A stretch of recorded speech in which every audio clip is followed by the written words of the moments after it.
He found a young widow sleeping beside his horse, then heard her whisper his late wife's name. The night had settled thick and heavy over the Montana highlands, a cold wind cutting through the pines like a warning from the mountains themselves, but rancher Cole Maddox barely noticed. He'd spent years living in silence so deep it swallowed every storm. Tonight, though, his mind wrestled with memories he tried daily to bury. The soft laugh of his late wife, Lily, echoing in the empty halls of their ranch house, the way she used to braid her hair on the porch swing, the final whisper she breathed as the sickness stole her from him, "Promise me you won't be alone forever, Cole." But loneliness clung to him like frost, and he had grown accustomed to speaking only to his horse, Redwood, whose warm breath puffed white clouds into the night as Cole unsaddled him near the barn. He reached for the lantern, ready to head inside when something made Redwood's ears twitch sharply. The horse shifted his weight, snorting low, not in fear, but in recognition of something alive nearby. Cole stiffened, instinct old and honed. He stepped forward quietly, boots sinking into cold dirt, and then he saw her, curled beside the horse's stall, wrapped in a thin blanket that barely could qualify as cloth, her hair matted from wind and dust, her face drawn with exhaustion, as though fate had carved suffering into her skin. A young woman, no, more than that, a mother, from the way her trembling fingers clutched a small fabric bundle pressed tightly to her chest. Cole inhaled sharply and knelt, noticing the bruises on her wrists, the rawness of her lips, the way she shivered violently even in the dim lantern light. "Mom," he murmured, not wanting to startle her. She didn't respond, only curled tighter, protectively shielding the bundle. Cole lifted the lantern closer, and realized the bundle wasn't a child at all, but a threadbare satchel and a wooden toy carved in the shape of a horse. He swallowed hard. Someone running, someone hiding, someone alone in a world that didn't show mercy. Cole gently reached out, brushing her shoulder. Her eyes fluttered open briefly, blue, wide, dazed, and she whispered something so soft he almost missed it. But the sound hit him like a hammer to the chest. She whispered his late wife's name. Lily. Cole jerked back, breath vanishing from his lungs, every part of him freezing like the night suddenly turned to ice.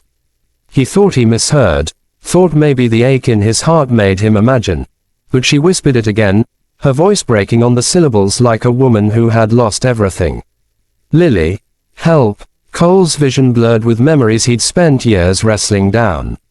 Slowly, cautiously, he brushed her hair back and realized she wasn't speaking to him, but pleading to something, someone she had loved, someone she had lost. Her eyes drifted closed again, soft tears leaking out as she whispered, "I'm sorry, Lily, forgive me," and then she slipped back into unconsciousness. Cole stared at her, shaken to his core. Who was this woman? Why was she on his property? And why, of all names in the world, was she crying out the very name that haunted him every night? He took a deep breath and lifted her into his arms. She was light, too light, the kind of thinness that spoke of hunger and too many nights surviving instead of living.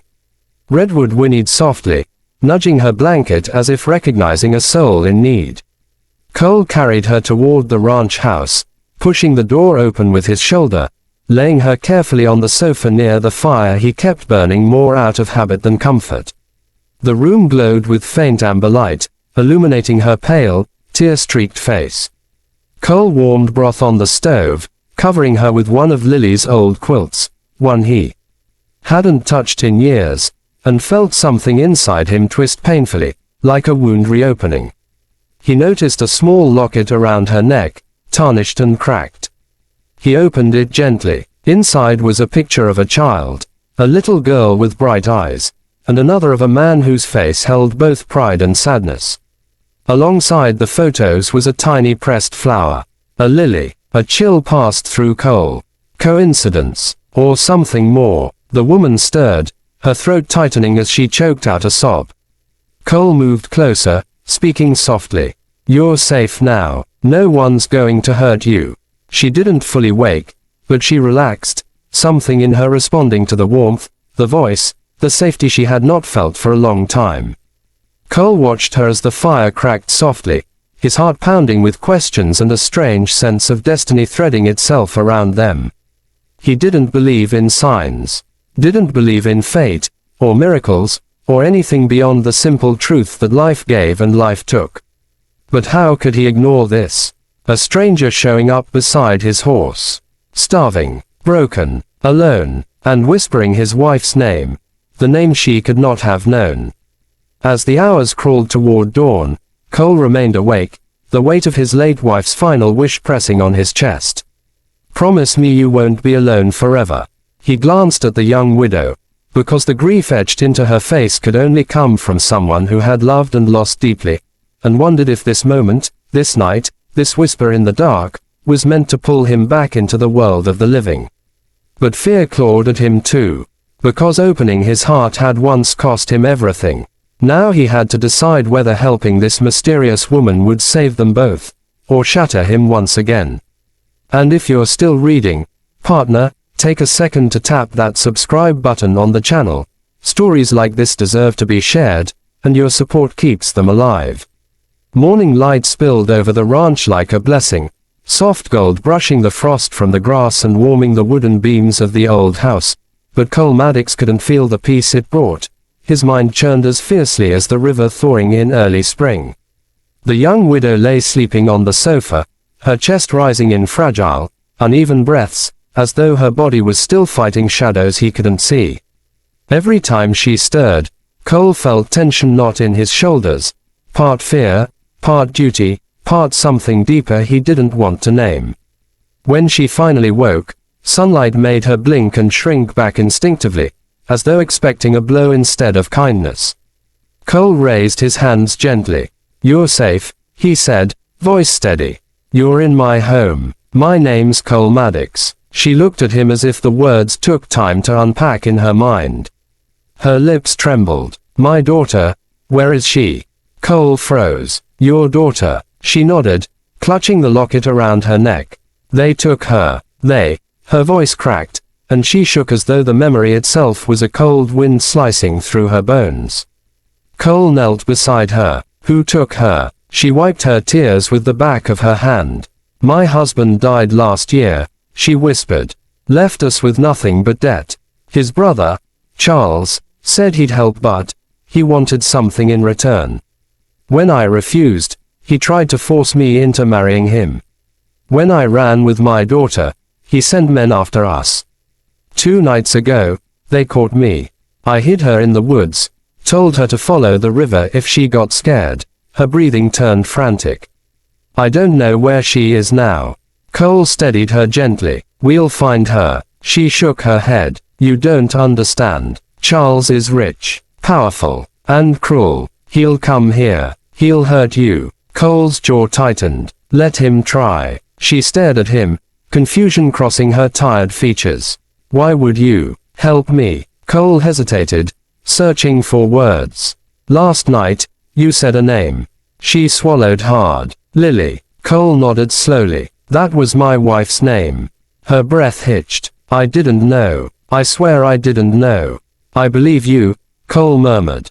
"But why were you saying it?" Tears gathered in her eyes again. "When the men grabbed me, I prayed.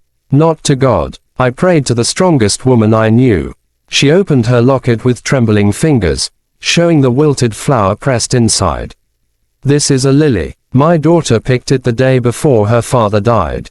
She said it made her feel brave. So when things got bad, I whispered it to remind myself I wasn't weak." Cole felt something inside him break open, a mixture of pain and awe. This woman, this stranger, had whispered Lily's name not because she knew his grief, but because she was fighting her own. And somehow, fate had woven the two broken stories together on the cold ground beside his horse. "What's your name?" he asked softly. "Mara," she whispered. Cole nodded. "All right, Mara, let's bring your daughter home." He saddled Redwood and helped Mara into the saddle, her body still shaking but fueled now by a mother's desperation. They rode across the vast stretch of land, following the riverbank, calling out for the little girl. Hours passed. The wind stung their faces. The world felt too big, too cruel. But then, Redwood stopped abruptly, ears pricking forward. Cole lifted his hand for silence. A faint cry drifted through the trees. Mara gasped. That's her. They ran toward the sound, and found a small, terrified girl huddled beneath a fallen log, her dress torn, her cheeks streaked with dirt. Mara fell to her knees, sobbing, pulling her daughter into her arms. Cole turned away slightly, giving them privacy, but emotion swelled inside him so sharply he had to swallow hard to steady himself. The moment didn't last long. The snap of branches behind them made Cole spin around. 2 men stepped into view, guns raised. Charles wants her back, one growled. Mara screamed, shielding her daughter. Cole stepped forward, ice cold as winter steel. You won't touch them. The men sneered. Old man, this isn't your fight. Cole cracked his neck slowly. It is now. Redwood charged from behind them with a wild kick, scattering the men. Cole tackled the nearest one, knocking the gun aside, fury fueled by years of grief and a promise he'd made to a woman long gone. The fight was fast, rough, and unforgiving. By the time the sheriff, summoned earlier by Cole's emergency signal from his pocket beacon, arrived, the men were on the ground, groaning, defeated. Mara clutched her daughter tightly, tears of relief streaming down her face. The sheriff arrested the men, promising Charles would be next. As the dust settled, Mara approached Cole, her daughter sleeping against her shoulder. You didn't have to risk your life for us, she whispered. Cole looked at her, at the fear fading from her eyes, at the strength returning to her trembling voice. Maybe I needed a reason to live again, he admitted. She stared up at him, emotions warring across her features. Gratitude, relief, something budding and fragile. Your wife, she whispered. I said her name without knowing. I hope I didn't hurt you. Cole shook his head softly. You didn't hurt me, Mara. You reminded me that love doesn't disappear. It leads us to the people who need us most.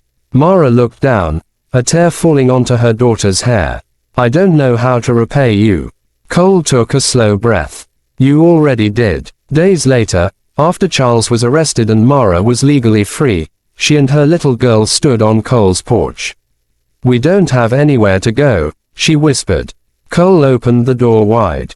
You do now. And as the sun dipped behind the mountains, gilding the ranch in soft amber light, Mara stepped inside, bringing warmth back into a house that had been cold for far too long. And friend, if you made it through this journey, make sure to subscribe to the channel so you never miss another heart-touching story. Your support keeps these stories alive, and we're grateful for every one of you.